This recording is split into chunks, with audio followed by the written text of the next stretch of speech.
Warning, the following podcast will contain subject matter that on the surface may appear tame and for everyone. We here at Orsini's Uncensored Mind can assure you that it will not be. You will hear adult language. We will have a complete disregard for your feelings and emotions, and we will have zero restraint on the opinions shared on this show. There will be no safe spaces available for anyone listening. So, if you're one of those individuals offended by literally everything, this is not the fucking show for you.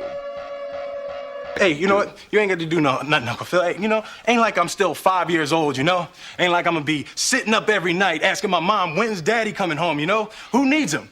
Hey, he wasn't there to teach me how to shoot my first basket, but I learned, didn't I? Hey, I got pretty damn good at it too, didn't I, Uncle Phil? You did. Got through my first day without him, right? I learned how to drive, I learned how to shave, I learned how to fight without him. I had 14 great birthdays without him. He never even sent me a damn card. To hell with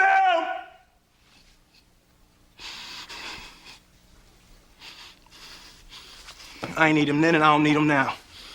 Will. Now, you know what, Uncle Phil? I'm gonna get through college without him. I'm gonna get a great job without him. I'm gonna marry me a beautiful honey, and I'm gonna have me a whole bunch of kids. I'm gonna be a better father than he ever was. And I sure as hell don't need him for that, because ain't a damn thing he could ever teach me about how to love my kids.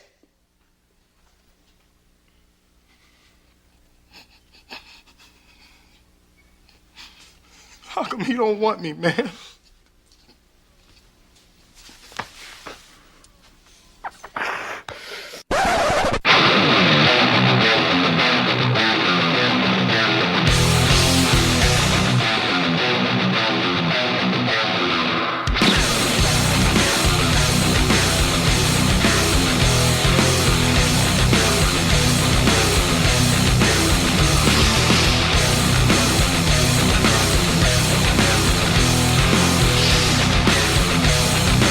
Welcome to Orsini's Uncensored Mind, and now your host, AJ Orsini. How the hell is everybody out there? This is your boy, your main man, your job soul brother from another mother. This is your host of Orsini's Uncensored Mind. That is me, your host, AJ Orsini. How in the hell, literally, in the hell, is everybody out there? So much to absolutely get to. And I just want to begin this entire episode by letting everyone know, no, I did not get hired by Impact Wrestling for anything, nor did I do anything at Impact Wrestling. Oh my God. This past week, and what a lot of love and support from all of you people out there. The Squad of O coming out in big effect over this whole I was at an Impact deal. I did not really anticipate this was going to be that big of a fucking deal. I thought I was just going to a wrestling show. I didn't think anybody really gave much of a shit about me going. I think I do. A few buddies of mine said that I might have sent mixed messages based on my attire for the evening, and I will get into literally all of that. I would just like to start off this episode by saying a date and then a name. A date, May 31st, 2018, close to, we're about 2 weeks away from it being a full year. Actually, 2 weeks over from it being a full year. Since episode 36, now why am I bringing up episode 36? This was not planned to be this way, it just happens to be working out this way. I looked it up. Episode 36 was entitled Real Talk. It's an episode that I sat down and I opened up the floodgates a little bit. We took a little bit of a break. I do believe I spoke a little pro wrestling on the episode, but I took that episode as an opportunity to really sit down and reflect and really use this medium that I have here to really get into some shit. Let me read the synopsis here. Apparently I was tardy. Apparently I was up a little bit late. But that was all good. What did we do here? Much needed real talk. We're just coming off Memorial Day weekend. Share some stories on that. Deadpool 2. Solo. I did some movie discussions on this episode. The relationship between Star Wars. Okay, I don't know where the deep talk really came in here. Here it is. There it is. WWE Money Banking. We divulge deeply into some of the things to look for when trying to enter the wrestling business. Yes, that was my form of real talk back then. That was some veteran advice I was giving out to the youth for the young up-and-comers coming up in the wrestling business. I was spreading a little wisdom on that particular episode. As you saw when you clicked on this episode, it is entitled Real Talk 2, Realer Talk. And so I just wanted to give you guys the precursor there. It was May 31st, episode 36. If you would like to go back and listen to part 1, that would be your opportunity there. For that particular episode, Real Talk, I guess, was probably just the end. The last 20 minutes or so, so if you want to skip ahead, that is your option. Or unless you want to hear me rant on and on about Deadpool 2 and Solo and all that other stuff, that stuff is cool. Tonight will be a different version of Real Talk. We will not be doing any Real Talk on pro wrestling. We're going to talk some real life shit here, folks. I'm coming up on episode 100, and 100 has got me feeling nostalgic as fuck, which I normally am anyway. I'm very nostalgic. I'm very much live in the past kind of guy, and I've been thinking about this whole run that I've had here, coming up to our 100th episode, and of course tonight we are bequeathing onto all of you episode 93. So I decided, after some much needed sit down and a much needed brainstorming process, that it has been a very long time since I have actually had a chance to have a reasonable, thoughtful, thought-provoking, I should say, conversation with the Squad of O. I've been ranting, I've been angry, I've been too giddy, I've been analyzing. It's been pro wrestling heavy, which is fine. It's what pays the bills. Pro wrestling is what puts the lights on in my house. So we're going to do a little bit of that here tonight as well. I got some pro wrestling stuff we're going to hit up, but I just want to give you guys the heads up here. We're going to do about 15, 20 minutes of pro wrestling. The rest of this shit is going to be real life stuff. Okay, real life stuff. So I'm going to give you a rundown. I usually have a sheet in front of me, and I just go down the list naturally, segueing as only I can do. But tonight I thought it would be a good chance to be honest out the gate and let you guys know exactly what's going to happen here on this episode on Realer Talk. Real Talk 2, Realer Talk. I should have probably did Real Talk Electric Boogaloo, but that would have been funny, and I'm not really trying to be funny with this because we're going to be talking about some real life shit. So here's the deal, okay? I'm going to talk a little WWE. They have a big pay-per-view coming up, and I will not be talking about. I'm going to talk about the fact that I'm not talking about it. It'll make sense in a second. Lio Rush making some videos on his own. Triple H once again not being able to contain himself, and of course we're going to talk a little bit about my Impact visit and all that stuff that went down there. That's a little AEW as well. Fyter Fest is coming up very, very soon. I should probably should have grabbed a date. I got all this information here. I didn't grab a fucking date, but we'll get the date as we go along here. And so that's going to be the pro wrestling stuff. The real talk after the fact. There's 3 topics we're going to be hitting. All 3 hit me very close to home. It just so happens all this shit's been going down this week, and it just gave me the itch to actually sit down and discuss it. So, if you feel like cutting me off after the fucking wrestling stuff, and you feel like, listen, I don't really feel like investing the time in listening to all of this real shit. I listen to your show to get away from real shit, AJ. I'm trying to be entertained here. I'm not trying to really look deep down inside and really assess myself. Then this ain't the episode for you. I got a whole bunch of episodes over at AJOUM.podbean.com where you can get your entertainment. June 29th is the Fyter Fest show. We're going to talk about that. I got a lot of episodes here that you can look through. Like I said, we're bequeathing tonight, episode 93. There are a whole shit ton of other episodes where I do the entertaining stuff and make some jokes, and we talk, and we got some casual conversation in. And we're gonna do a little bit of that here tonight. We're gonna have a few laughs, a few giggles, and then we're gonna get dead ball serious toward the end here. If I go over the hour, I apologize. I know I have a bad habit of doing that every now and then, especially when I really get cooking on a topic. I'll start bleeding over into the 1 hour and 10, possibly 1 hour and 20. I have a distinct feeling this may be one of those episodes. I'm going to try really hard to rein in these points and not really be repetitive here, but at the same time, these last few topics are I feel very, very passionate about. So the 3 topics that we're going to hit right here toward the end. A little bit about relationships. I'm in a marriage that's been together for a long time. I've been with my wife for 16 years. I think I have a little bit of help here, a little bit of insight that I'd like to give up because I've had some very interesting conversations with people recently that I thought really need to be discussed out loud. And if you're not having these conversations, then they're really doing yourself a disservice. The other one that I wanted to discuss is mental health.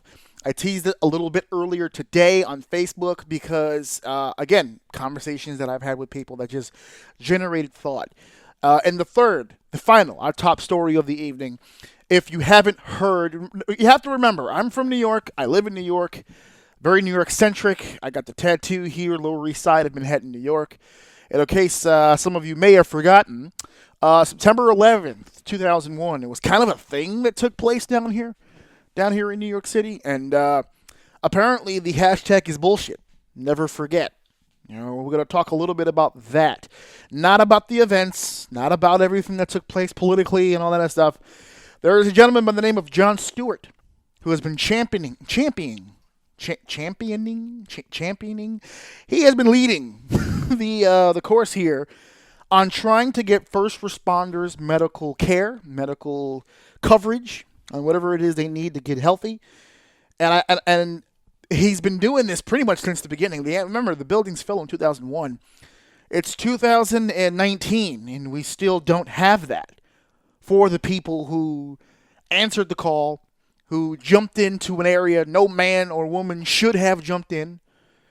So many men and women died that day, and for the ones who escaped, we won't say lived, escaped, are pretty much knocking on death's door, and the government has nothing to say about that. So normally, I don't divulge into politics. Normally, I don't get into government stuff. But today, I feel very strongly enough about this that I want to talk about this. And again, I'm not going to harp. We're not going to be here all day. But I got some points that I want to make, and I am going to let Jon Stewart do most of the talking. Normally, I stay away from copyright stuff. I try to stay away from full songs and full interviews and full movie clips or whatever the case may be. I am making an exception on this show because I think this is something you guys need to hear. This is a better promo than I will ever cut in my entire life, and that's what makes Jon Stewart just a fucking legend in my eyes. You need to hear this speech. It's about 9 minutes, but trust me, it doesn't feel like 9 minutes. I'm going to play it at the end. Again, we're going to do pro wrestling, and then we're going to get into some real shit. If you're not feeling the real shit, then hit the fucking stop button at the end of the wrestling shit. Elsewise, buckle up, because we're going to do some real talk today, okay? Orsini's going to get real with you fucking guys today. So let's get into the wrestling stuff. Enough with the babbling. All right, now, of course, you can go to ajoum.podbean.com to listen to the episodes. It gets uploaded every Wednesday, 9 p.m. You can check that out if you do not have access to podbean.com. That is absolutely fine. There are multiple ways that you can get the show. Google the show, Orsini's Uncensored Mind. It will give you all kinds of different options. iTunes, Google Play Music, Spotify. I'm everywhere. Spotify, iHeartRadio. I mean, you name it, Orsini is there. So you can listen all kinds of ways there. Again, Wednesday, 9 p.m. By the way, this is not... I'll give you guys the heads up. Wednesday may actually end up changing. Wednesday has proved very difficult for me ever since I've been doing this show and the schooling at the same time. It always seems that I have a class on Wednesday and it just makes things difficult. I have to record it either Tuesday evening or very early Wednesday morning.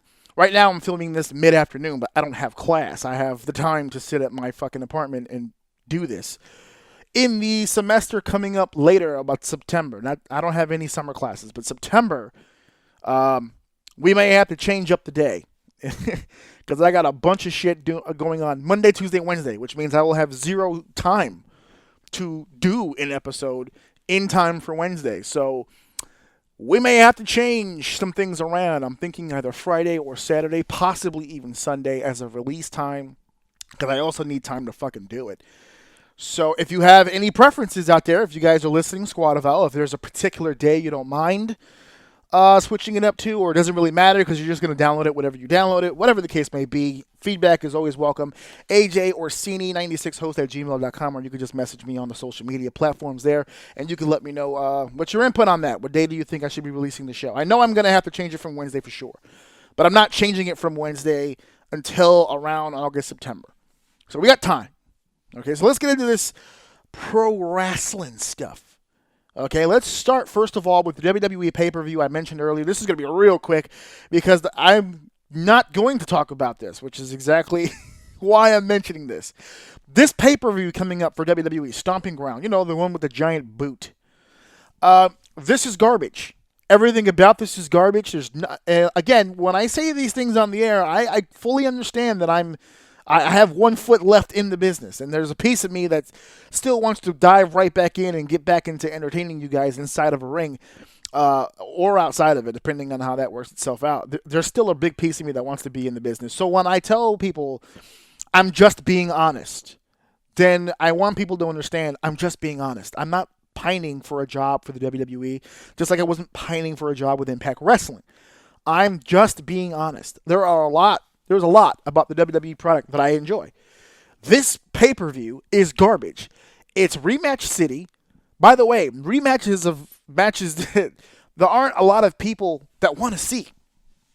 A lot of these matchups, no one really gives a fuck about. The pay-per-view is just another copy and paste bullshit. It's the boot. The boot does nothing for me. I will admit Stomping Ground is better than, Great Balls of Fire. But at least Great Balls of Fire gave us some pretty cool graphics at least. This is just a giant fucking boot. Stomping Ground. Yeah, stomp these nuts. I'm not doing anything with this pay-per-view.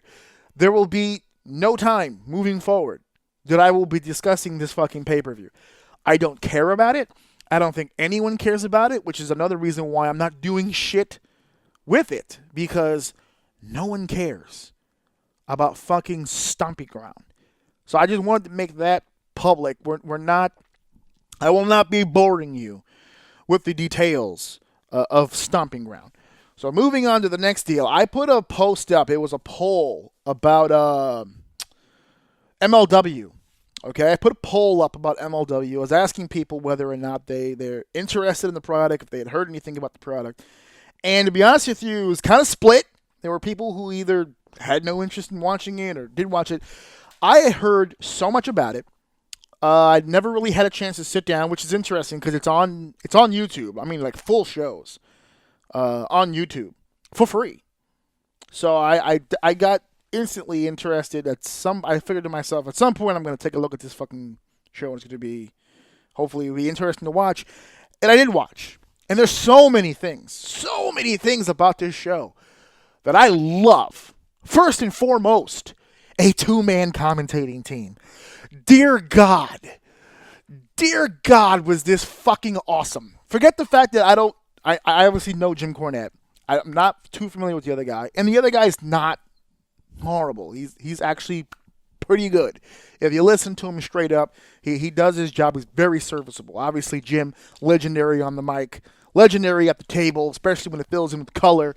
But you can honestly see it's not the Jim Cornette of the 80s and the 90s, the speed talking, the knowledge of the performers. Remember, Jim falls into the category of Jim Ross here, and the idea that they're great color commentator and play-by-play men, but they don't know the talent the way that they knew the talent before. When Jim called in the Attitude Era, he knew these guys. He hired them for the most part. He was helping with the development. Jim, in a lot of the same way, he knew a lot of the WWE guys. When he was with Crockett, he knew a lot. He has a history with them. You can see these commentators try to call these matches and figure it out.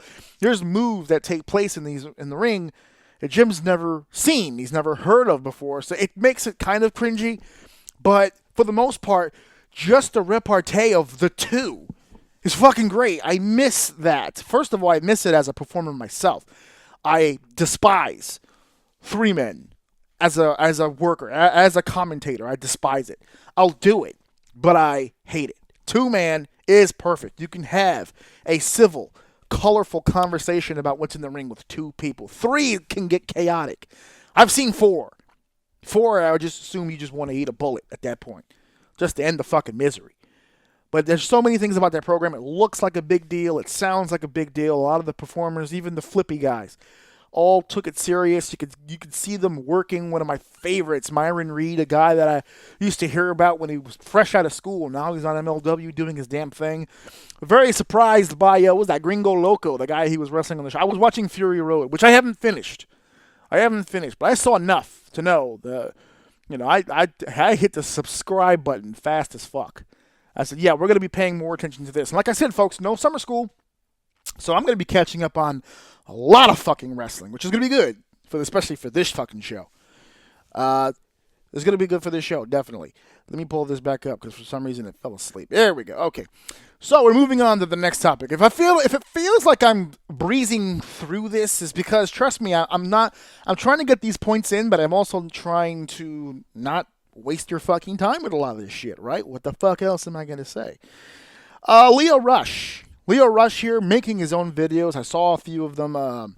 Confused. A confused man is a guy who's apparently he's portraying this character in the videos where he's a man who's lost his way. Doesn't really know who he is. It's brilliantly done. It looks fantastic. And it's not a WWE product. And I wanted to bring this up for a couple of reasons. Because this is promo package number 2 now. Where we're starting to see people lose their programming. And what I mean by that is, this is video number 2. Number 1, the Jon Moxley video. Jon Moxley put out a video basically teasing the idea that Mox was returning, and it looked like a big budget, just well done, well put together package or video. Like a movie trailer, the way he described it on Jericho's podcast. It looked like a movie trailer. And it was so well done. It was so beautifully put together. The people legit thought that was it. It's so well done. It's obviously the WWE. It's a work. He's coming back. He's going to change his name. He'll be Moxley in the WWE. Come to find out, no, he's not coming back. He just hired a movie guy, an actual movie guy, to come in and do some fucking work with him and make the shit look good. And I don't know if that's what Lio did here, but he clearly hired some professionals here. These videos look amazing, and they're not the WWE. So now we've put ourselves in a position to break programming. Everyone just assuming that if it looks good, it's got to be from the WWE. And now we're learning that's not the case. If you're looking on the indie scene now, there's a lot of guys. I saw, no lie, I saw a video just the other day on YouTube. It's from a wrestling vlog. It's an independent wrestler. I wish I could have grabbed his name. Someone showed it to me. I don't remember it was Dan Main. Is that the person? I'm going to search this now while I'm talking. I think that was the name. It was Dan Main, I believe. And why am I bringing this up? Because of the vlog thing. Now, when you think vlog, you're thinking, makeup tutorials and shit like that. No, this guy's doing a legitimate vlog, same way everybody else is doing. All the viral videos and all that stuff. It is Dan Main. I'm looking it up now. And he's incorporating that into his wrestling career. He's uploading full matches. He's doing behind-the-scenes stuff. He's recording his travel. He's doing an actual vlog.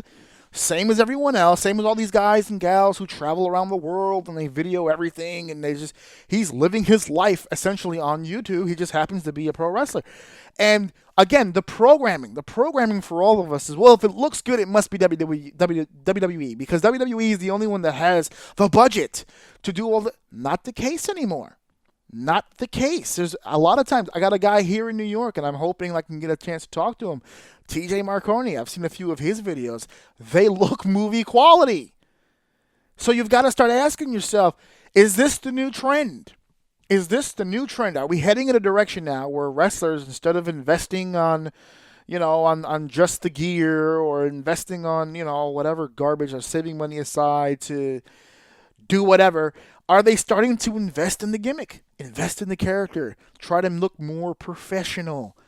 Because if that's the trend, I'm all for it, baby. I am all for it. I want to see this trend continue on. I want these characters to live on and to live long and to just look awesome on camera and get these people to spend some money and buy some fucking tickets. Because we're in a for everyone who keeps amping up, oh, independent wrestling's doing so good right now. The talent's so deep. Well, it's not showcasing in the box office. Not everyone's selling out. Even MLW, I just told you a second ago, MLW looks fantastic. It looks professional. It looks clean. The wrestlers come out and they look like athletes. It looks wonderful. It's a wonderful product. There's no one sitting there watching it. There's no one sitting there watching it. It's not exactly a sold out arena. It's not showing on the other side, and I think sometimes that can be what confuses people, because they associate, well, if it's truly big time, then then the WWE would, of course, be the biggest of times, right? Because they're selling out buildings every night. But they're not selling out buildings every night. It's not affecting into their ticket sales, too. And they have the best production. They're not coming to the arena, folks, or the people listening to this who stopped going to wrestling shows. You're not going because the wrestling's bad. Wrestling right now, the actual in-ring product is more athletic, more ruthless. The characters are more out of the box than it's ever been. The diversity's through the roof. This is as good as wrestling has been in a long time. The people aren't paying to see it because they don't have a reason to. The storylines aren't there. The gimmicks aren't relatable. It's all over the place. But you take the same goofy gimmick, whatever the gimmick is. You sit down with a camera guy. You tell some stories. You tell the audience, why am I this goofy? How did I become this goofy? Who made me this goofy? How did this goofiness translate into pro wrestling? Why should you pay to see me be goofy with another dude in the ring? You get answers to those questions. People are going to pay money. They're going to buy some seats. They're going to come. And they're going to want to see live why this goofy-ass dude is being so goddamn goofy. That's how wrestling works. 450 splashes are fine. But on the 16th 450 splash, I'm not going to care anymore. So if this video quality stuff is where it's really headed, I'm all for it. Co-sign. Co-sign big time. So Lio Rush might be onto something. I know the big story is that, Lio Rush did this on his own. He's not doing it he doesn't have permission from the WWE. Suck a dick. He doesn't need permission. Okay? They have exclusive contracts. Which one is it? Is he exclusive or is he independent? Because this is going to push the limits. If they say to Lio Rush, you got to take those down. Lio can honestly say, why? Why? Why do I have to take these down? And I promise you, they won't have an answer. Speaking of not having an answer, I cannot, for the life of me, figure out why this shit in Japan is taking place. Triple H, AJ Styles, Luke Gallows, and Carl Anderson taking on a group of whoever the hell it was. Lashley, McIntyre, I don't even remember. But it doesn't matter. Once again, Bullet Club reunites in a spot where it probably should have been Finn Balor. In comes Triple H, who I'm sure will rock the black leather and go side by side with the Bullet Club live in Japan. This is the same guy, and I did the promo on this. What was it? What was the Double or Nothing episode? Right, the Double or Nothing, the top 10 talking points of Double or Nothing. How far back was that? I got it right here, episode 90. So like 3 weeks ago, I just did this. My number one reason to talk about, actually that wasn't 90. What was that? 91, 2 weeks ago. My number one topic for the talking point was the fact that AEW even exists because it's going to force the WWE to do different things. And I said on that show, for everybody hoping that Triple H is the guy to come in and take the reins and change the world, don't hold your fucking breath. Because NXT has been a great deodorant for the stink that has been his fucking ego. And just as soon, like I said, 2 weeks. It hadn't been 2 fucking weeks since I said those words. And here we go again. Pissed off that this guy can come in and do whatever he wants. And Triple H comes and does whatever he wants. He books himself in the match with the Bullet Club. He books himself in a match with Randy Orton. He books himself in a tag match with The Undertaker and Kane. He does what he wants. And it's not always in the best interest of the people. For everybody who's looking for a guy to speak for the people, to be the voice of the voiceless, it ain't Triple H. Will he be a better businessman than Vince McMahon in 2019, 2020, and 2021? Yes. I believe so. I believe he could be. I saw that WWE 24/7 documentary on him, Road to WrestleMania, that hour special. All the jobs that he has, he works himself to the fucking bone. And I saw some of that stuff. He's a good businessman. But at the end of the day, he's still Triple H. And if he, as busy as his schedule is, you have got to know that as busy as his schedule is, to find time to travel to Japan just to tag with the fucking Bullet Club. That is ego on a level 9,000. That is pure unadulterated ego. Zero reason for him to be on that card. Zero reason for him to be in that match. There's zero reason for him to be in that country with so many things that he has to do here in the States, locally, in his office. I told you guys, be careful what you wish for, because that's exactly what you're going to get with this fucking guy. It wasn't but 2 weeks. Didn't I say 2 weeks? And don't you just know, I'm not really worried about it. That was his conference call response. Hey, Cody Rhodes did a spot there in his entrance where he blew up your throne. What are your thoughts? Oh, we don't really think about that. Horseshit. Wasn't but a week after they blew your shit up as you were sitting in the same exact throne on a promo package to go to a country you have no business in. You're not drawing anything in that fucking country for that show.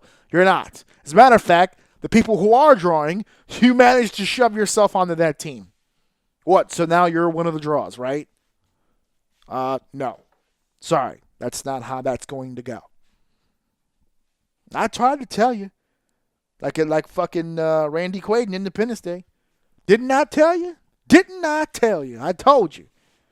It wasn't but 2 weeks. Speaking of AEW, and this will be the last wrestling thing that we talk about here before we start getting into the real shit here.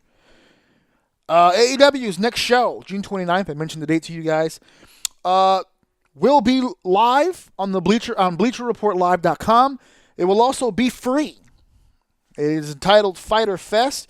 Let's get through the card here because it's not that big of a card. I think they're part of I don't want to say carnival, but it's like some concert thing, some gaming event or something like that. I don't know. They're like a special attraction deal, so they won't be on for long. But they're going all out here. They got a main event here of a 6-man tag. Kenny Omega and the Young Bucks, basically the Elite, against Pentagon Jr., Phoenix, and a mystery partner. Who knows who that's going to be? I'm sure soon the internet will regurgitate that and we'll figure it out. Christopher Daniels versus Simo 1-on-1. The AEW in-ring debut of Jon Moxley as he takes on the bad boy, Joey Janela. Cody Rhodes against Darby Allin from over in the UK, which I hope to look for. I'm looking forward to seeing more of his work. I'm very impressed with him so far as well.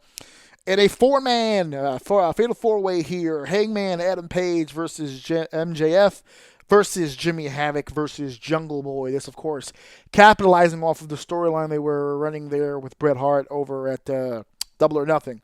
They're going to continue this moving forward. A lot of cool things about this card and a lot of cool things about this show. Real quick about this card. That mystery partner, obviously, is it could be a game changer. I don't anticipate, because of the kind of show that this is, I don't actually think that surprise partner is going to be someone who's going to be on the roster full time. I think they might hit us with a one-time only huge surprise there just to continue generating interest as we get ever so close to All Out in August. I love the fact that Moxley is going to be in the ring against Joey Janela. That should be interesting, those two together. Joey's willing to do just about anything, and Moxley is willing to do just about anything to him, so that should be crazy.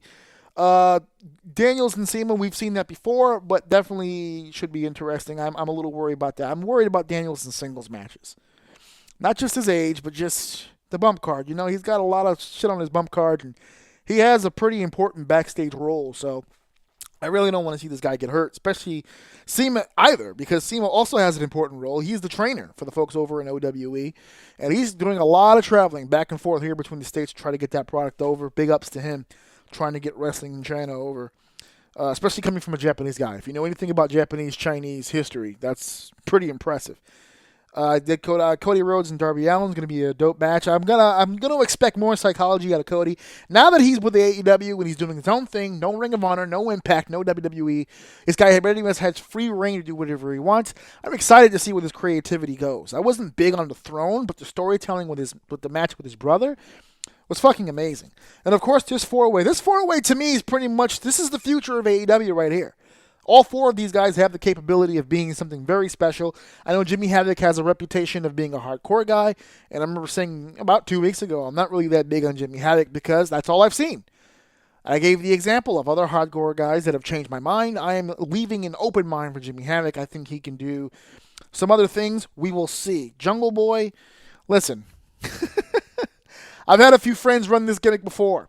So let's see how that goes. MJF is the money, and so is Adam Page. That's going to be your Flair Steamboat, folks. Calling it now. Page and MJF. Heel, baby heel. He can go either way. I've never seen MJF as a baby, but as talented as he is as a heel, I can't see him going that far off course as a baby. Either way you want to flip it, that's going to be your Steamboat Flair going forward here in AEW. That should be the feud of the century. Build that up just right in the main event scene, and you're going to have money, dollar signs written all over that. Now, another important part about this show, not just the card itself, but the show itself. A lot of complaints about the $50 for Double or Nothing. And they did a great buy. I believe it was $200,000 just off buys, which calculates into other numbers as far as viewing and yada, yada, yada. But they did extremely well. They actually did better than Money in the Bank. This show going free is going to be a huge experiment. Because what ends up happening is Double or Nothing was on pay-per-view, Double or Nothing was streaming, but it had a $50 price tag, and everybody was bitching about it. It was too expensive. I can't afford it. Blase, blase, blah. Right? Fine. So here's what I think they're doing. Because there were a lot of people who saw Double or Nothing, which I can promise you did not fucking see it on Bleacher Report and probably didn't order the pay-per-view. They probably fucking streamed it. Which means when they stream, it cut into profit. All right? When you cut into a company's profit, they have to overcharge. That's the 50. If you want the price to come down, they need more people to order it. So here is the test. They're going to truly see if there is an audience for AEW. So what they're going to do is they're going to give it for free, and they're going to put it on the website for everyone to watch. And if the numbers match up, you might get your lower price tag here. And what I mean by match up is if they did 200,000, excuse me. Let's say 200,000 buys, and just for as an example of my point, we'll say each buy represents, I don't know, a view or a download for the Bleacher Report Live. So let's say that's 200,000 downloads for Bleacher Report Live, right? That's the 200,000 is the number they recorded from purchases and buys.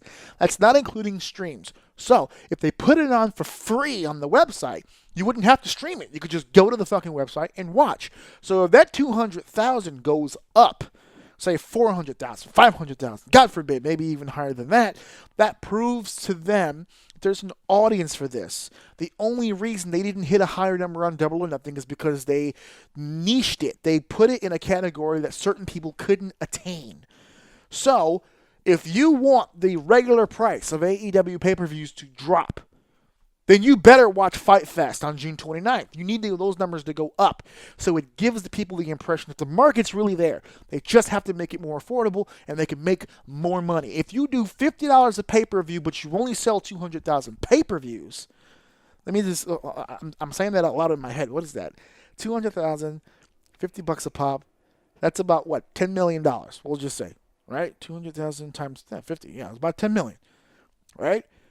If you drop the ticket price, that means you need more people. So it would be like, I don't know, let's say you made the pay-per-view $25. That if you lower the price by half, you need the viewers to go up by double, right? So it'd be 25, but I can still break even if I make 400,000 buys, right? And I think they're going to do more than that because AEW is a pretty hot commodity right now. So if they did $25 for the pay-per-view, $24.99, but they did like a million fucking buys or whatever the case may be, they're going to be happy with that, guys. They'll take that because it's more profit in their pocket and it's making the costs and expenditures of the pay-per-view worth it financially. So if you want the price to drop, you got to give them a reason to drop it. The reason being that you're ready to watch the product should they drop it. So watch Fyter Fest, folks. Go on the BleacherReport.com, June 29th, wherever you are, whatever time it is. I am all over the place with this time and date. I don't work for the company, so I don't have to memorize it. But keep an eye on it, right? And then you go and you watch that. The numbers are going to jump, and I promise you, you'll see the fucking price drop. Tony Khan has already made it public that he doesn't want it to stay at 50. So if you want it to drop, watch the fucking show on Bleacher Report. Even if you don't intend on watching it from now on, do the rest of us a favor and fucking watch it, or at least have it on in the background so they can get the number and they can say to themselves, all right, there's a market here. We can drop the fucking, we can drop this. So that's the wrestling portion. I actually went a little longer with that than I wanted to because you guys got me all fucking hyped up. All right, so real quick, before I get into the next stuff here, I want to take this time to thank everybody for listening to the show here. And, of course, I want to thank everybody at 2bscene.com for everything that they have done for me leading up for the last, few weeks now. We've been working almost side by side here. And we've been trying to put some stuff creatively together for you guys, not just for the show. I think I just burped. I'm not even sure. Did that just happen? We live, baby. Yeah, I'm not editing that out. Fuck it. I don't have time to edit. That's it. You're getting everything. Real talk. They've been putting a lot of products together for me recently, and a lot of it's coming soon. The summer's going to be fucking crazy for Orsini's Uncensored Mind, and I'm super excited. But if you want to learn more about 2B Scene, here we go. Take a listen to this. Hey guys, Orsini here, and I just want to take the time to thank our sponsor for the live WrestleMania Roundtable, 2bscene.com. That is the number 2, BESCENE.com. They are an entertainment and videography company, and I have given them big 2 thumbs up. I have used them in the past for my own pro wrestling company, and I'm glad to be working with them yet again with the podcast. Now, again, they're an entertainment and videography company. They do it all, baby. They storyboard, they film you, they edit, they publish all in one place. It's easy come, easy go. They even have the ability to shoot the baby in 4K. If you're a YouTuber or an internet sensation coming up, these are the people that you want to contact and work with. What's that? You're not a YouTuber? You're not trying to be all over the place? That's fine. You can still go to their website for entertainment purposes. They hold live trailer chats. They discuss movies and anything entertainment. Check it out again. The number 2, BESCENE.com. So you can check all that out, obviously, at the website that I just gave you. And that's the wrestling portion, folks. We're done with that. I got some other stuff I want to get to. And we're going to get into some real talk. Again, if you're not down with this section, if you're not down with what we're about to do, this is the portion right here where you can go ahead and just click off. So I'm going to talk just real quick, and I'm going to give a story. It's going to be a quick one. We're not going to be here all day about this, okay? But I just wanted to give a quick story because a particular person, someone who's not going to listen to this, I promise you, they have no interest in this podcast or pro wrestling or anything. But I did get permission for them to discuss this on the show. I have a friend of mine just recently married, recently had a kid. It's all happening kind of really fast. Married, kid, the whole deal. I say friend, but it's more of a coworker, but acquaintances or whatever the case may be. All right, and this person came up to me completely just frustrated, absolutely frustrated to the gills, and started sharing some stories, and it's, usual relationship issue shit, and for some oddball reason, my wife and I tend to get this a lot, because my wife and I have been together for 1,000,000 years, so people just assume that we have all the knowledge in the world, and we're just so experienced, and yada, yada, yada. My wife and I have been together longer than our parents were together. So, I mean, literally, I can't think of a single, I think maybe like one other one in my family. I think my wife and I are like the longest relationship in either family. It's weird. So our friends look at us kind of like museum exhibits. They're like, oh, they don't make shit like that anymore, which is sad to me, but, another reason why I can never get divorced, because I cannot do this shit again. No fucking way. But on the plus side, and I've said this joke before, and it's not really much of a joke, if anything ever did happen and we get divorced, I'm going Asian next. I have had my fill of Latina. I'm going Asian next. I need a retirement bitch. I need someone to really just kind of be easy going and chill toward my dying days here. But I am with my wife, and then we've been together 16 years. So this person was unloading and doing all this shit. And it's a female. All right, she's talking, and she's just complaining about her guy and blah, blah, blah, blah, blah, blah, blah. And I get the same question. My wife gets it all the time, too. The question being, how did you get that? How did you get what you have? How did all that happen? You guys are so happy. You've been together for forever, and we are happy. We're still happy after all these years. We keep it light. We keep it interesting with each other. I still want to do her. And she still wants to do me. So we got that going for us, I guess. But we get that question all the time. And I posted a GIF up the other day where it basically just said other people, You know, oh, I want what you have, and then I put us, and it's like it's supposed to be a representation of me and my wife, and it was Sami Zayn and Kevin Owens throwing punches at each other. My wife took that as, oh, why'd you tell Facebook we were fighting when we're not? Because we weren't fighting. We were actually on a really good page. But she took it as I was trying to say that we were fighting, but we weren't. That's not the whole point of the gift. The point of the gift was, for those of you who also misinterpreted it, it's not easy to have a relationship for this long. It is not easy to have a relationship for this long and still be happy. Sometimes you have battles. The point of the battle is to come back. Too many times people have battles and they leave and they don't come back. So whenever someone asks me, how do you do it? I don't leave. That's the secret. When you get to that point where you feel like you want to put somebody's head through a brick wall, people usually go, you know what, fuck it, I can't do this, and I'm out. The only difference between me and my wife and everyone else is we didn't get to that. We didn't say, fuck it, I'm out. We just woke up the next day and did something else. You know, we spoke about it, we worked it out, and that was it. We moved on. And then they say, well, AJ, what do I do if we can't work it out? I don't have an answer for you because I've never been in that position. We've always worked it out. That's the crux of this entire conversation, by the way, which is what I was getting to with her. People who love to give relationship advice are usually people either not in a relationship or really shitty at them.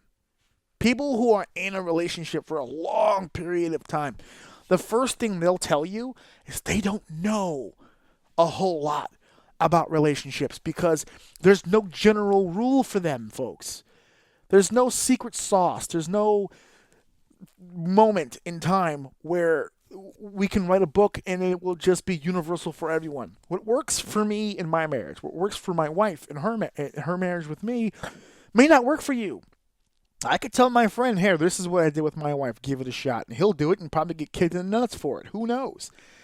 My wife and I are brutally honest with each other. Brutally honest. We say shit to each other we probably shouldn't be saying to each other. You know, like she'll text me randomly that I love you and then follow it with, oh man, I'm taking 3 shits today. Like this is how this relationship goes. And that may not be the type of relationship, A, that you want, or B, that you should be in. So I always tell this to people, just be cautionary on who you get advice from, because usually advice comes from people who want to feel like they're helping you, like they're superior to you. I've been with my wife 16 years. I get questions from my guy friends all the time. How'd that happen? How do I find it? And my answer is, I don't know, because I found my wife through a mutual friend. That shit doesn't happen anymore. You can just randomly meet people, and you have to do it online and all kinds of stupid shit, and you have to click yes to agree or whatever the fuck. And then you, me too, and you need consent for this. And I'm like, dude, I can't. People think it's a joke when I say this. If my wife cheated on me tomorrow, I don't think I would divorce her. I just don't want to do this shit again. I've been with her for too fucking long. Too long. I don't think she will. But to be honest with you, if I'm being real, this is real talk, right? Realer talk than before. I'm being honest. I've been with my wife for so long. I think at this point, I'm so invested. I would be able to overlook pretty much everything. I don't know if that feeling is the other way with her. Doubtful, actually, now that I think about it. But it is with me.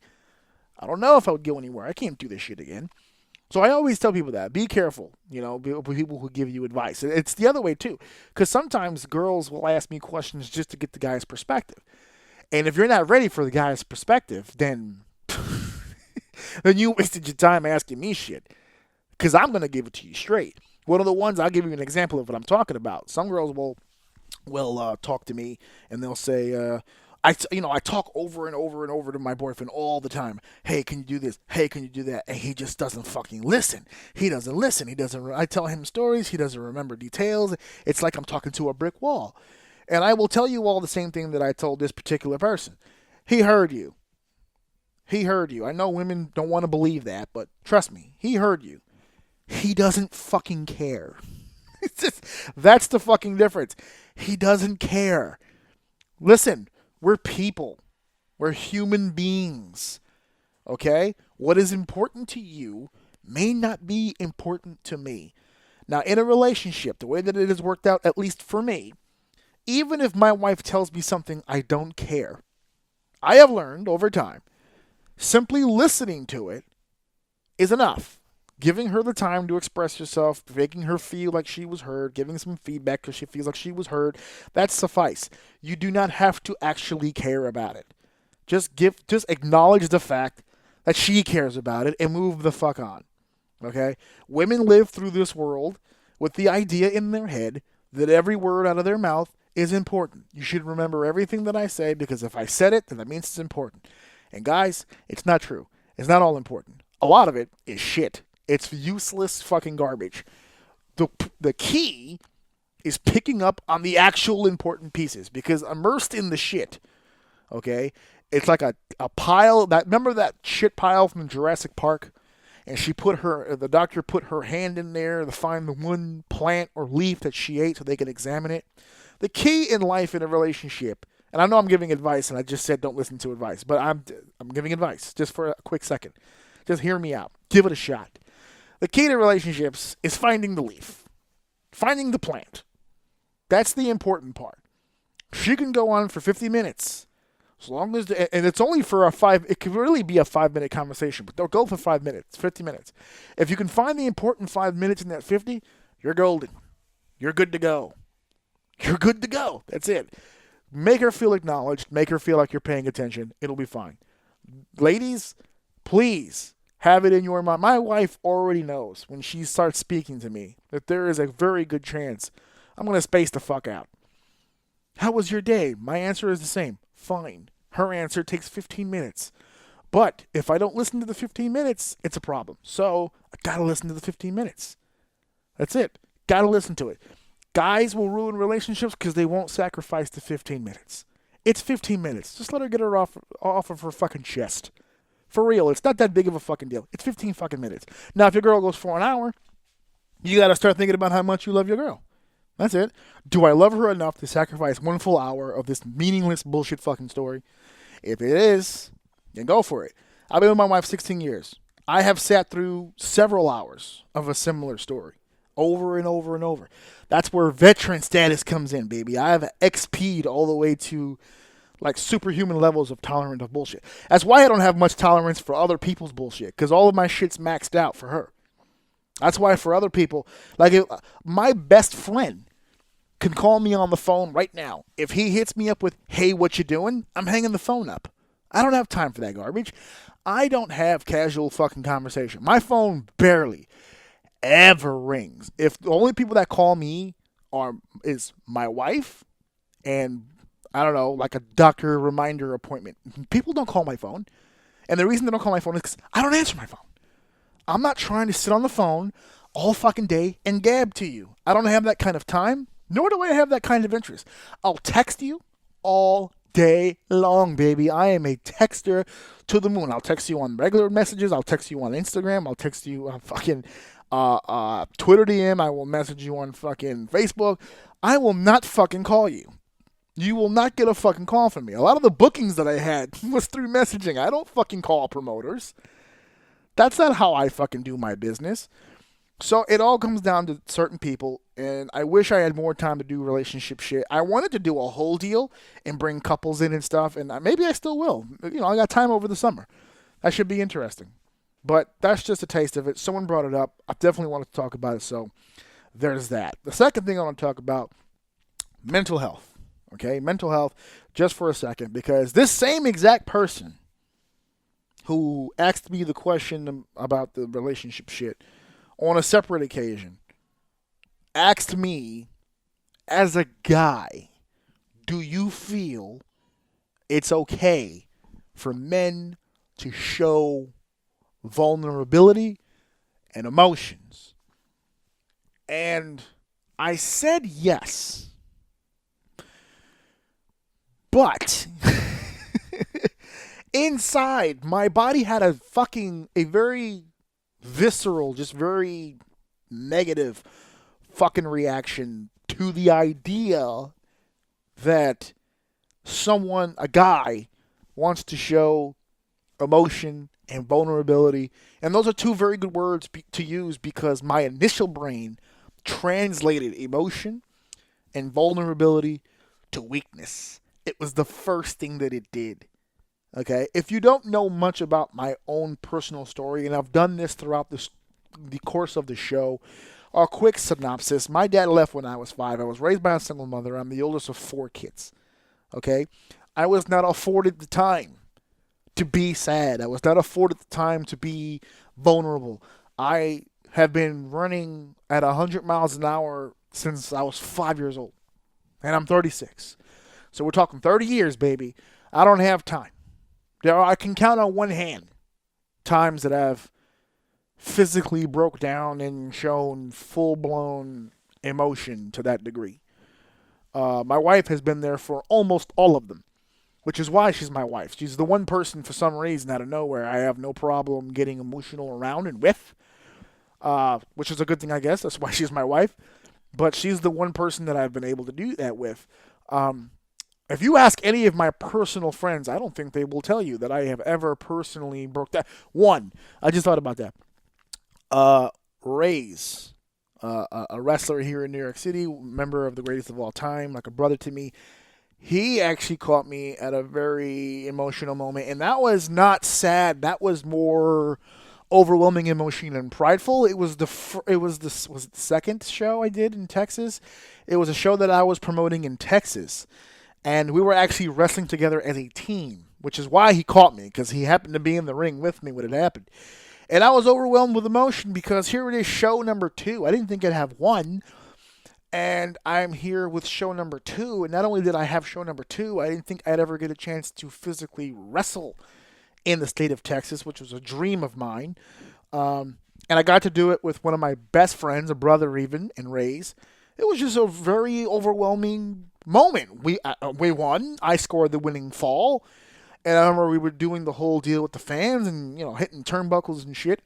And I hit that last turnbuckle and I just started tearing up. I was like, this is amazing. The feeling, I will never forget that feeling for as long as I live. And we're in the ring and the crowd's going crazy. And he's looking at me. He's like, what the fuck are you doing? Like, are you all right? I'm like, dude, this is fucking crazy. Like, I was just super emotional. Fortunately or unfortunately, depending on how you want to look at it, we were wrestling at an outdoor event in Texas.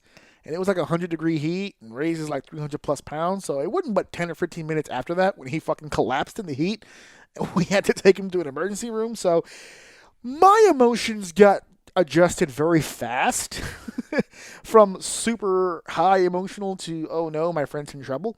So he's fine, by the way. And he was fine then because they tried to cut his singlet and refused to do it. Money's tight. But anywho, that's kind of where I'm at with the mental health deal. I know we just had, what was it, May? May was mental health month and all this other stuff. And this person had asked me, what are your thoughts on that? Like, do you think men should show? And you know what? My instincts tell me no. I'm going to be honest. Let's be real. My instincts tell me no. I don't feel men should.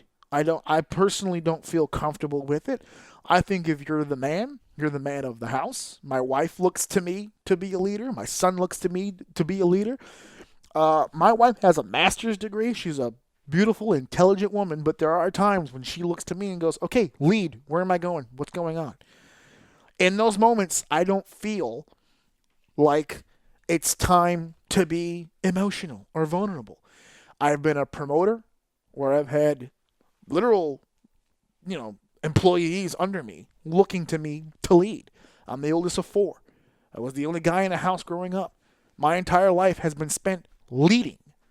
And in my eyes, I can't really get behind a guy who was supposed to be the leader and is openly weeping or whatever the case may be. You know what I'm saying? Like, I always have, and I probably, to be honest with you, we're being real, right? Probably always will. I don't know if I'm ever going to be in a position where I'm going to change myself in that way. I made the comment earlier, and as soon as because it was off the top of my head, as soon as it came out of my mouth, I realized this was probably a bad thing to say, because it will probably come off as like I'm looking for attention or whatever the case may be. But I was trying to make an analogy as to my thought process on the whole mental health deal, and what I was basically saying is that I don't feel I should be emotional. I don't feel that I should be vulnerable. I don't feel like if I have a problem that I should be burdening other people with that. And I made the analogy. I said, if I could be happy today and eat a bullet tomorrow and no one would know why.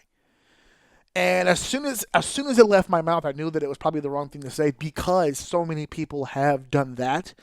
And it's not exactly the best way to explain your thoughts and views on it. And that's why I'm having this conversation today, because I don't want to be one of these people that's just very dismissive of it, because the truth and honesty of it is I don't understand it. This is me airing out and being honest about the topic. I don't really get it, because in my mind, if I were to feel emotional, if I was to, let's say someone passed away or something like that, or someone close to me hurt me or wronged me in some way, and I'm feeling all of this anger and this frustration inside, or I'm feeling depressed or anything like that, what good does it do me to get that out and put that on someone else? And I've heard people come back to me and they say, well, it's very therapeutic. It's nice to get it out there and to just get it off your chest. And it's even better when you do it to the right person, because the right person will hear you and then provide feedback and you get a dialogue going. And I've had it explained to me 1,000 times. And to a degree, I kind of get that because I have that with my wife. I can sit down with my wife and talk about where my head is and where my feelings are, and I've done that in the past. But I don't feel like I can do that for everybody. I don't know if that's what the definition is, if the one person's really all I need, or if I should be emoting to more people. That's why I'm saying I don't really know how this works. I don't really know how the conversation should be going as it relates to how you deal with your emotion. So instead of being the guy online that's just like, well, I don't get it, so fuck it, or I don't get it, so it's dumb, or anything like that, I would rather spin it to where I don't know about it, so let me ask about it. I tell people all the time when I have these mental health conversations, I say, listen, this is where I am. This is where my comfort level is, which is almost non-existent. I don't really feel comfortable discussing emotions and vulnerability, or how did I feel when this happened, or what did that make, you know what I mean? I don't feel comfortable with that. But because of my history, because of me always having to quote unquote be the rock, or be a leader, or be the person who helps everyone else, I have become adept at helping as opposed to being the helped, I guess you could say. My strength isn't in being helped. My strength is in helping. And I find, especially recently, now that I'm older and I don't know, I just have a newfound sense of just trying to understand things. Like, if I find it interesting. I've been more of a helper than the helped. So it makes me not only feel more comfortable in engaging in the dialogue, but it also starts to give me a better understanding, because when you talk to people who need help, you start to get feedback as to what helps them. People will usually tell. People don't just feel sad. Usually people tend to tell you, I am sad for this reason. I wish this situation would be different in this way. And then you can just take that dialogue and you can move forward. Or at least attempt to move forward. The whole, hey, you'll snap out of it, or you'll get back on that horse type motivation shit apparently does not work. Not saying that I've tried it, but it's usually the first thing that people who suffer through depression and suffer through this kind of anxiety will tell me. Listen, I appreciate the fact that you're even asking, because most people will just shrug it off as, or worse, they'll say attention seeking. He's being an attention seeker. He's not really sad. Like, for the people who put the Facebook post, I've been contemplating suicide. I saw that yesterday.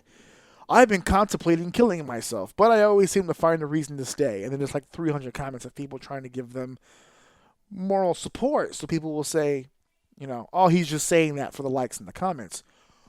Who knows?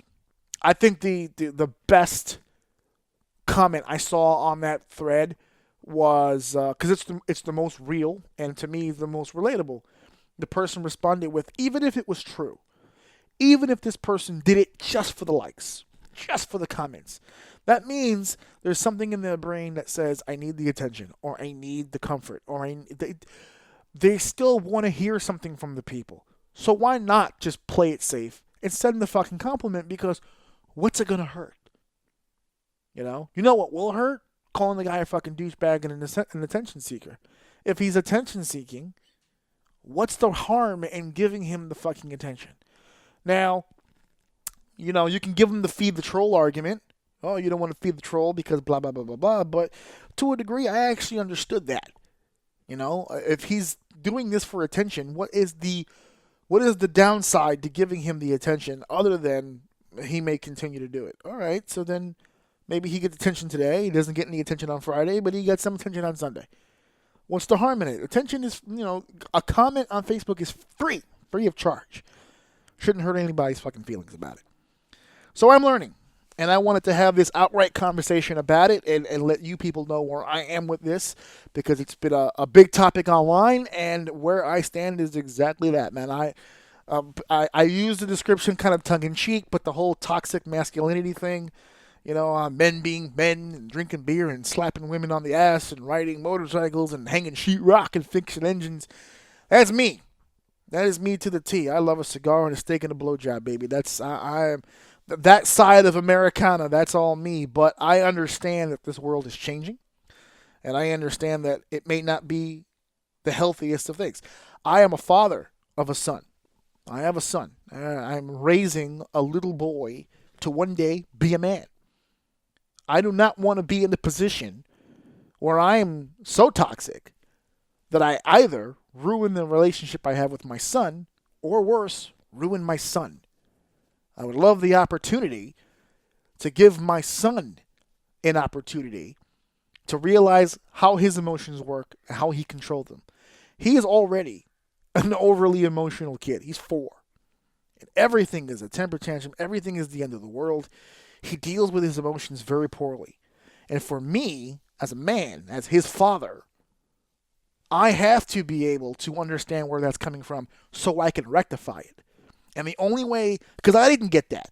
I didn't get training in my emotions. I had to figure that out for myself.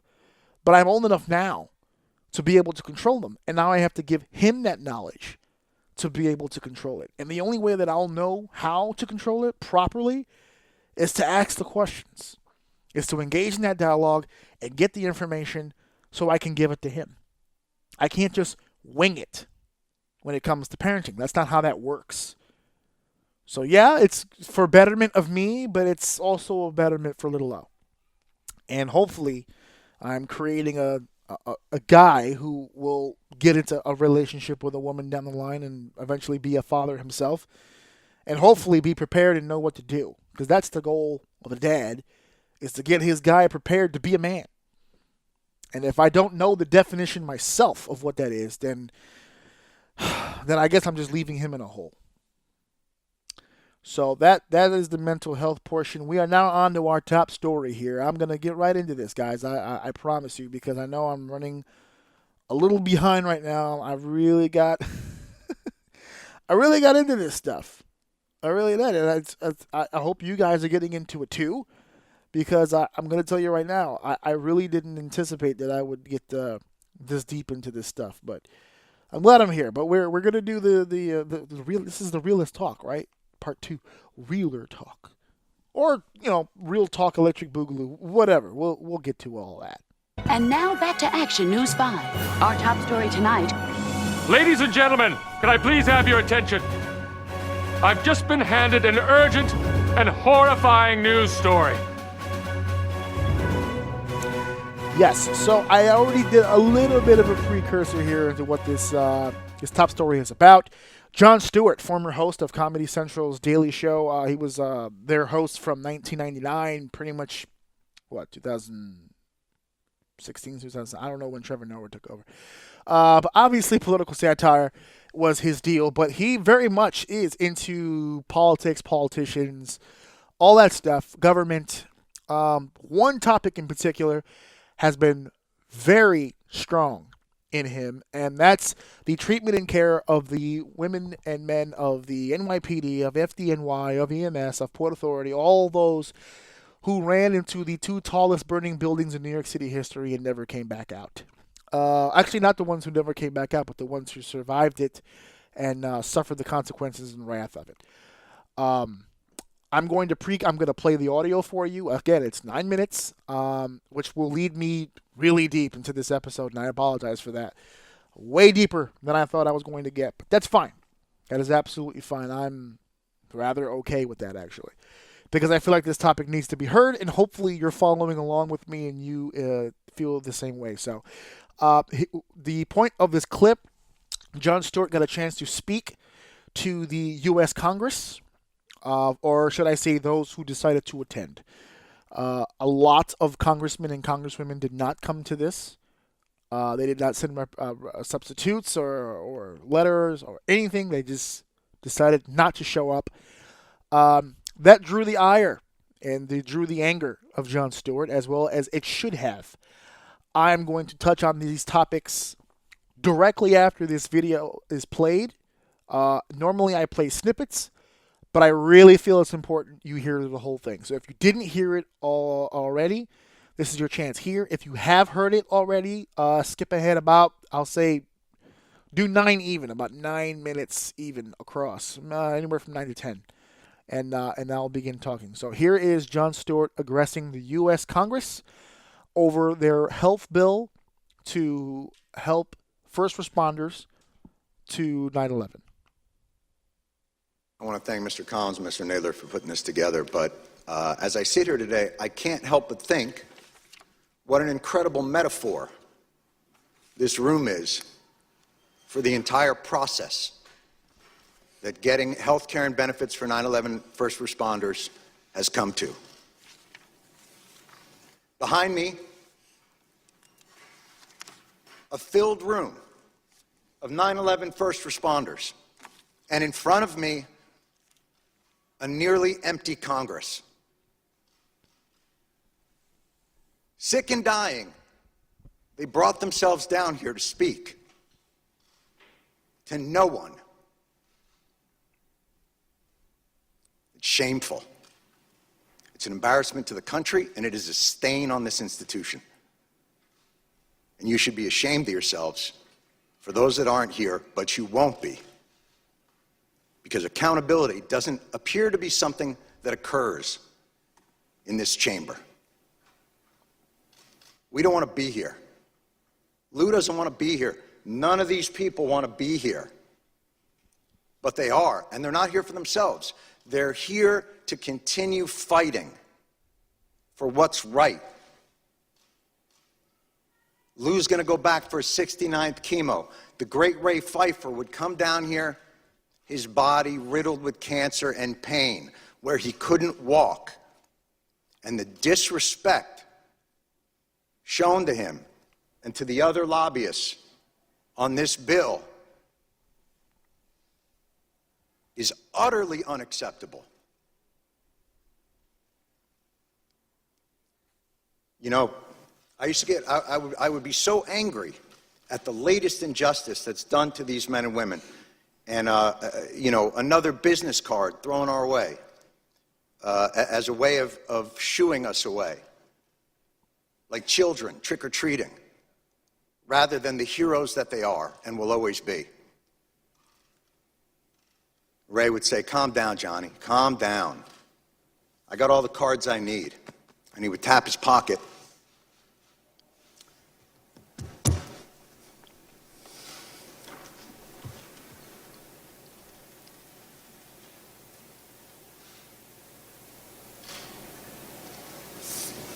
Where he kept the prayer cards of 343 firefighters.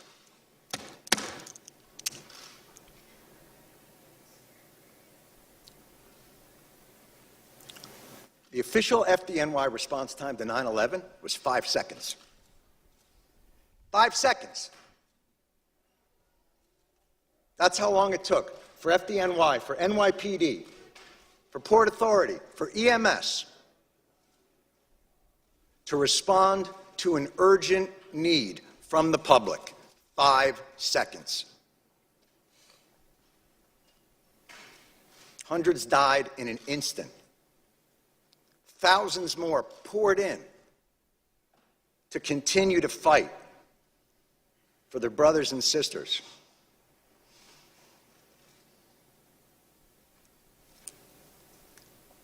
breathing problem started almost immediately, and they were told they weren't sick, they were crazy. And then, as the illnesses got worse and things became more apparent, well, okay, you're sick, but it's not from the pile.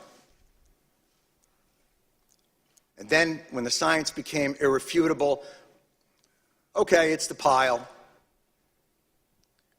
But this is a New York issue. I don't know if we have the money. And I'm sorry if I sound angry and undiplomatic, but I'm angry. And you should be too, and they're all angry as well. And they have every justification to be that way. There is not a person here, there is not an empty chair on that stage that didn't tweet out, "Never forget the heroes of 9/11. Never forget their bravery. Never forget what they did, what they gave to this country." Well, here they are. And where are they? And it would be one thing if their callous indifference and rank hypocrisy were benign, but it's not. Your indifference costs these men and women their most valuable commodity, time.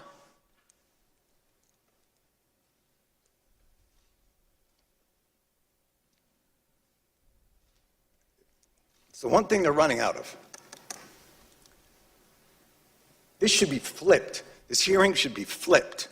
These men and women should be up on that stage, and Congress should be down here answering their questions as to why this is so damn hard and takes so damn long.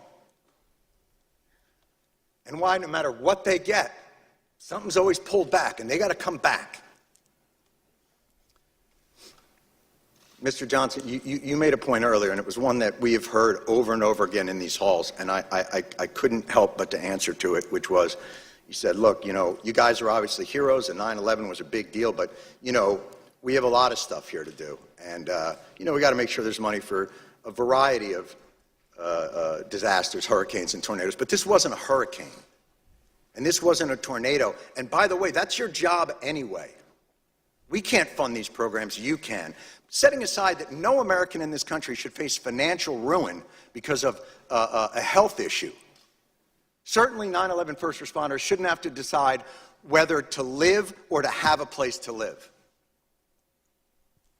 And the idea that you can only give them 5 more years of the VCF because you're not quite sure what's going to happen 5 years from now, well, I can tell you, I'm pretty sure what's going to happen 5 years from now. More of these men and women are going to get sick, and they are going to die. And I am awfully tired of hearing that it's a 9/11 New York issue. Al-Qaeda didn't shout death to Tribeca. They attacked America, and these men and women, and their response to it is what brought our country back. It's what gave a reeling nation a solid foundation to stand back upon, to remind us of why this country is great, of why this country is worth fighting for, and you are ignoring them.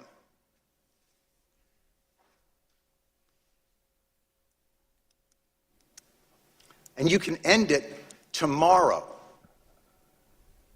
Why this bill isn't unanimous consent and a standalone issue is beyond my comprehension. And I have yet to hear a reasonable explanation for why. It'll get stuck in some transportation bill or some appropriations bill and get sent over to the Senate, where a certain someone from the Senate will use it as a political football to get themselves maybe another new import tax on petroleum, because that's what happened to us in 2015. And we won't allow it to happen again. Thank God for people like John Field. Thank God for people like Ray Fyter. Thank God for all of these people who will not let it happen.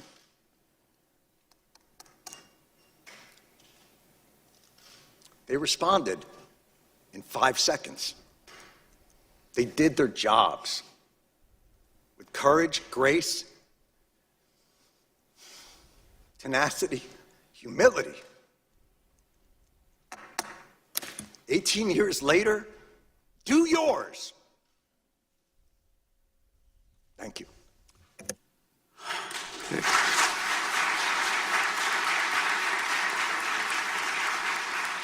Okay, so we're gonna lower that down now. That was, whew.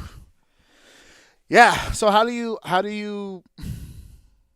follow that? And the point of all this is, I'm not going to, but I wanted to bring this up, and I wanted to play this audio. And by the way, that audio belongs to CBS News. It's directly from their YouTube channel.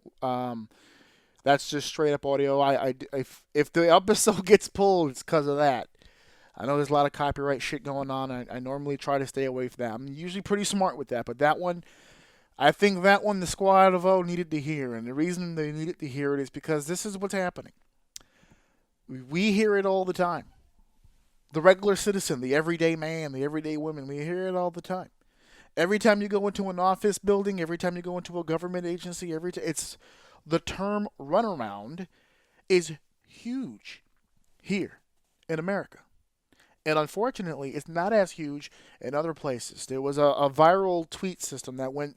there was a consistent chain of tweets written by a lady. I wish I could have remembered the name. It was an American woman who moved to Iceland temporarily for some project she was working on. She was in Iceland, and she felt a breast lump in her breast, obviously, and she called the local medical facility, WWE's words, and asked them what the steps are and what they could do. And they told her that she needed to go down to the local cancer center to get checked up. And the lady asked, well, where do I get a referral from? And the nurse said, what referral? And she goes, a referral. I need a referral to go see you. Apparently, if I'm going to a cancer center, it's a specialist, right? So I need a referral. Again, what referral? They didn't have a clue what she was talking about. Eventually, they just convinced her, and she just went. And she walked in, and she said she wants to set up an appointment. And they told her, you can set up an appointment, or you could just step over here, and we'll check you out. And they checked her out, which included a mammogram. And it turns out it was just a cyst. Here's some medication. The whole process took 45 minutes. She came back to the States later on. She felt nervous about it. She went and got a checkup. She set up an appointment with her doctor. The appointment, the mammogram, the results, and the medication took 4 weeks. 4 weeks. I'm not saying this country is perfect, folks. What I'm saying is we've got problems. Lots of it. And I don't think I'm telling you something you didn't already know, but I wanted you to hear this audio because every single time I'm asked, we have shows on Netflix right now, When They See Us, all these different cop shows, all these different situations where dirty cops have done this and dirty cops have done that. And that's all true. It's happened. There's dirty cops. I'm not going to go against the grain on that. But what I do remember is I remember a lot of men and women looking at a 110-story building that was on fucking fire. And they looked down at the lobby that was in shambles. And they saw people bleeding out of their heads, bleeding out of their hands, screaming, running from this building. People with shards of glass in their neck and back. Bodies falling from the side of the buildings all the way down to the ground, exploding upon impact. They saw flames.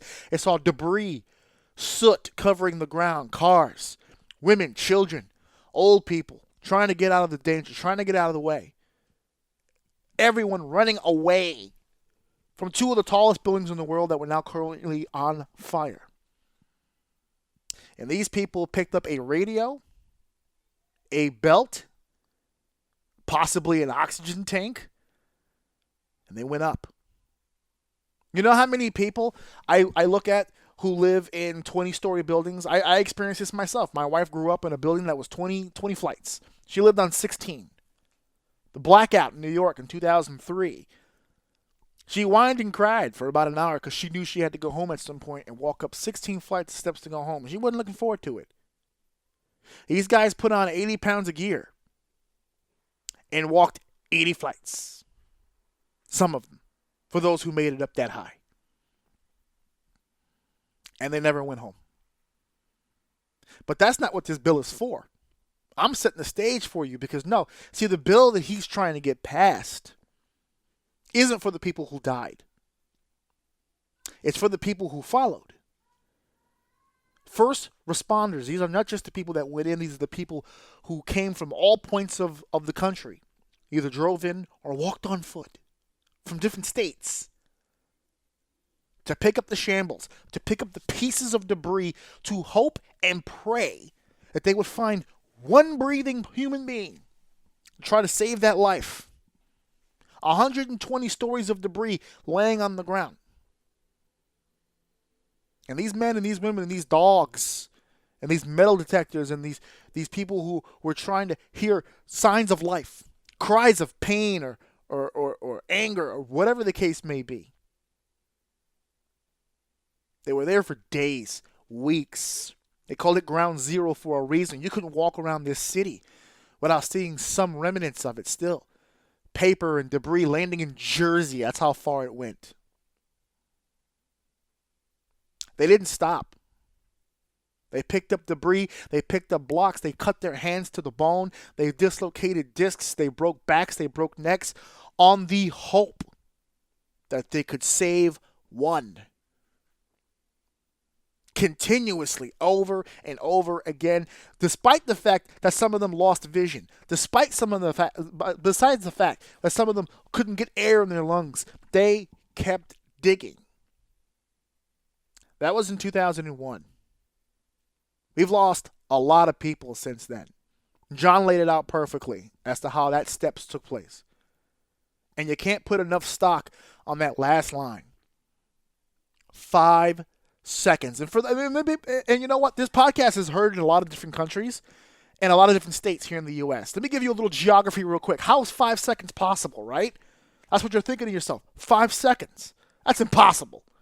How could a fire department respond to a fire that large in 5 seconds? Well, when you live in New York, you'll know that there's many service stations, EMS, a lot of hospitals, a lot of fire departments, some of them hole in the walls. There's fire departments that look like little shelters or little housing huts or whatever the case may be. Police stations all over the place. They responded in 5 seconds because, obviously, in one of the highest populated areas in the world, they might need EMS. They might need FDNY. They might need NYPD. And those people train for all kinds of things. Mass evacuations, fires, all kinds of stuff. The people here who work in emergency services here in New York are top-notch. They're great. Unfortunately, they didn't have a plan for the one thing that actually happened. Because, for the record, pre-2001, nobody had a plan anywhere for a emergency gas fire 90 flights up. Nobody had a plan for that. So, when you look at the fact that these guys were looking at a building on fire, that high up, people screaming all over the place, bodies flailing to the ground, with no plan, that is the definition of bravery, and that is the very definition of people who are deserving of our support. The people who are not ratifying this bill not only would not have gone up, they would have fled. They look up to the people. Never forget. Right? Never forget. Hashtag never forget. With all due respect to anyone who's listening to the show who may have who may have lost someone to 9/11, I laugh when I hear never forget. Because it's hashtag never forget. But yet, whenever you want to talk about it, it's the one thing here in New York no one ever wants to talk about. It's that thing that happened that one time. No one ever wants to talk about it. Nobody ever wants to ask questions about it. Nobody ever wants to answer questions about it. It's just something that fucking took place. That's it. That's as deep as it fucking goes. Meanwhile, we're still losing. It's 2019. We're still losing people to 9/11. Still. I wanted to play that audio tonight. I wanted this to be legitimately real talk. Because for everybody who keeps pointing a finger at the government and telling me, we can fix this. We need more people to vote. We can fix this. We can get these people out and replace them with who? These people. It's not the people. I tell people all the time, it's not the people. This is why I really like the voting thing. It's such a tough topic for me. It's not the people. It's the system. The system is designed to work a certain way. You're going to vote these people out and replace them with who? More politicians? You know how many of these people genuinely are nice people? There are people who didn't show up to this meeting today because they probably just didn't want to hear the story that you just heard, because it breaks their heart, because they know that regardless of how much sense he's making, how logical it is, they can't do it, because that's not how the game is played. That's not how it goes. They've got an agenda, and they have to stick to it no matter how many cancerous first responders they get put in front of, no matter how many children die from gun shooting, no matter how many old people have to fight for the dialysis, no matter how many mothers die from birth from a procedure that should have been in and out. No matter how many times any of this shit happens, changes nothing. And maybe this is the pessimistic side of me. Maybe this is the side that loses all hope. I don't know about the rest of you, but when I was in school, I took history. Take a history book, crack it open, throw a dart, and you'll see some pretty cool and interesting human history and what they do to other people. What people do to other people is fucking disgusting. A whole room filled with men and women who ran into that building, and for those who are dead, there were still representatives from them, because there were women, wives and children who were in that room. I didn't have video for you, but if you look it up, CBS News, actually it's all over the place. Just YouTube Jon Stewart 9/11 and it'll come up. Wearing the jackets, wearing the equipment in honor and memory of their fallen family members. And this Congress is sitting right in front of them and looking in their eyes, and from what I understand from that video, it's not the first time. They have made it routine to tell these people, I don't give a fuck about how sick you are. I don't give a fuck how you got sick. You can point to Trump, you can point to the Congress, you can point to the Supreme Courts, you can point to any branch of the judicial system that you want. It's more of the same. Geez, AJ, this sounds really bleak. It sounds really fucking like where do we go from here then? If it's all for nothing, then where do we go? I don't have answers for you on that. I don't know. 36 years on this planet, I haven't been able to figure it out. It's the one part about being a parent that's really scary, because I see all this shit unfolding, and I know that there's a good chance that could have been my son in that room. What happens if my son becomes a police officer? What happens if my son becomes fire department? What happens if he becomes PAPD? What happens if he becomes EMS? I'd be proud of him for that. But can you imagine having a family member that's in any of those branches, and then you see two planes go into two buildings and your heart has to jump? Not because you have family in there, but because you know you have family on the way. That's a different type of fear. When you see a building on fire and you say, man, I hope I don't have anybody in that building, that's fear.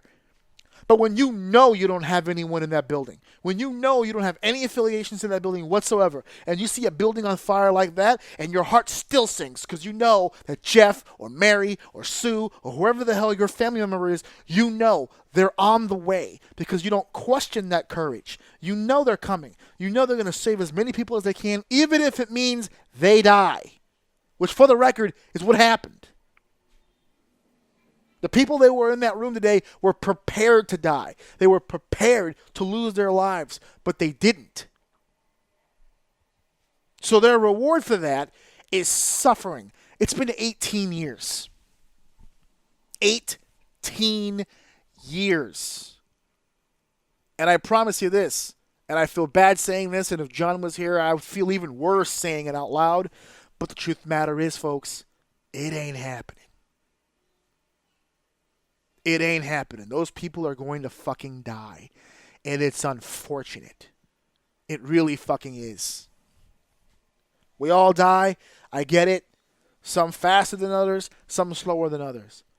But the reason they're dying is because they gave their lives for other people. You would think the least we can fucking give them is ointment and a fucking bandage. Which, by the way, wouldn't be near enough. Anyway, got a little emotional at the end here, but I really wanted... I mean, this is the realest talk you're going to get from me. Giving it to you straight here. I'm giving you all the information. Hopefully this spurs conversation. I don't expect anybody to go on a research fest to figure out more about this or to see where this goes. I'm not even advocating for you to do something about it. I'm just making you aware of the situation, as I was. Because I do listen to Jon. I've listened to Jon for a long time. I've been following a little bit, and I've never mentioned it before because, to be honest with you, it feels like it feels right now. It's just a depressing thing to talk about. But you know what? This was the time to talk about it, especially after that speech. How can you not hear his voice and not feel that? So, anyway, food for thought.